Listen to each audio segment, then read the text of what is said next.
Hello and welcome to the Hybrid and Online Classes Delivery Techniques course. My name is Elias Mareb.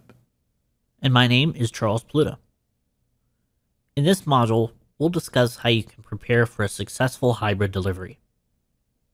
That's right, Charles. So in this module, we'll discuss using hybrid content, how to prepare for labs, and your audiences. When you're preparing for a hybrid delivery, you'll want to make sure that the content you have is suitable for both type of audiences, an in-person environment and the people attending remotely. In some cases, you might be delivering something that is normally face-to-face without remote attendees. That means that you could have physical handouts, some flash drives, and other face-to-face components that don't really translate to a hybrid scenario. That's exactly right, Elias. So when you're delivering to both an in-person and a virtual audience simultaneously, you'll need to make sure that all of the materials that you've prepared to work for both environments. That could include scanning those physical handouts, making files and folders available online, or having a camera to use with physical examples. Elias, do you have any examples of how you had to change your content to deliver a hybrid scenario? Well, using a flash drive is a great example. Some platforms have ways of sharing documents with the audience built in so that you can share them instantly. You could make the same files available through an online service. OneDrive for Business is a great example of being able to share documents with your audience. You can even create view-only links that expire after a certain date. That's a great point, Elias. There's certainly several different ways that you can get physical materials to a virtual audience. Let's look at it the other way around, too. Videos are commonly used for online resources, just like these videos are, and can be just as useful in a face-to-face environment. But you need to prepare in advance to have a way to play the video for the in-person audience. Sure, you can do that easily with a projector, but most people overlook the sound.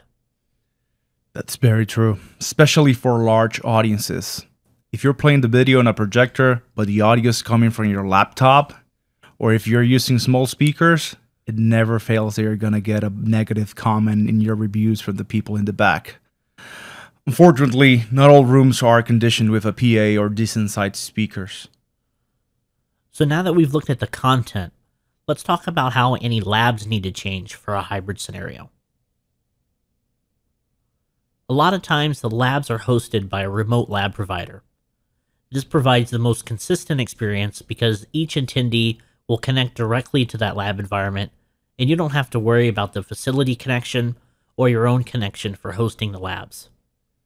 If the facility is hosting the labs for you, then you'll need to make sure that the internet connection on site can handle the bandwidth consumption of the remote audience, and that the internal network can handle both audience types. Just like making sure everyone can hear a video, you'll always hear bad feedback from, when the smallest of problems arise in the lab environment. Regardless of your environment and the configuration, you should always make sure that you test all of the different connection scenarios. If the labs are being hosted for you, make sure that they're accessible and that they're even the right set of labs for what you're delivering. If the labs are being hosted locally, make sure that you can connect from both an internal and an external source. A lot of times, the smallest hiccup can be some of the biggest headaches. Elias, what are other ways that we need to prepare for a hybrid delivery? Well, the most obvious thing to do is review your content to make sure that you're familiar with the ins and outs of the topic you are presenting on. Then when you went through the slide deck or other presentation materials, review it again. There's no such thing as being over-prepared when getting up to speak in front of an audience, whether it be face-to-face, virtual, or hybrid. I think you're right, Elias. The more prepared you are, then the more respect that you can receive from your audience. Another way to prepare is to create questions and activities that you can use during the presentation.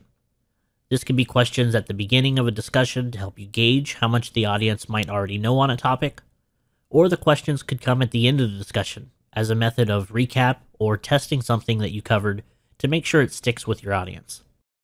Not only are those types of questions good, but activities are great too. You should select the appropriate questions or activities based on your audience. If you present the same topic to different audiences, the questions and activities that you use could vary depending on the audience that week. You should select the questions and activities that help you to get the audience interested and engaged. I think that's a good summary of how to prepare for a delivery.